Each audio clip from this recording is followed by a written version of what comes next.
রুটি তৈরি করতেছে, সে হচ্ছে রুটি মেকার। আর স্পেশাল আর কি, মানে একটু ভিন্ন রকম, এটা স্পেশাল বলে।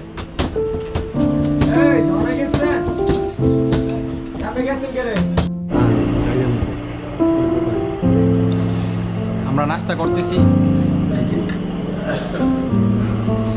রুটি এবং ডাল পুরোটা দিয়ে নাস্তা করতেছি।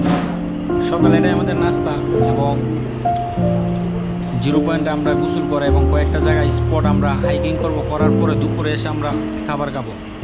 তো এখন আমাদের আপাতত খাবার বা সকালের নাস্তা পরোটা এবং ডাল।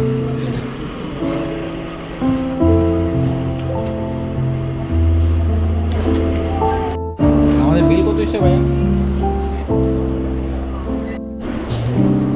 আমরা 2 জন নাস্তা করলাম, তো আমাদের বিল এখানে বিল হলো 150 টাকা। হলো 150 টাকা, 150 টাকা আমরা 2 জন নাস্তা করলাম। ওকে, ভালো থাকবেন। Thank you. তো জাফরান আসলে একটা গ্রান, অলওয়েজ একটা গ্রান নাকে আসে, যে কসমেটিকের, মানে অলিভ অয়েল, তেল, শ্যাম্পু, চকলেট সবগুলো মিলাই আপনি যেদিকে তাকাবেন এদিকেই মনে করেন এই একটা গ্রান আছে আর কি। এদিকে সানগ্লাস, দেখি সানগ্লাস কিরকম লাগে, প্রচুর সানগ্লাস। কত সানগ্লাসের প্রাইস কত ভাই? 100 টাকা ভাইজান।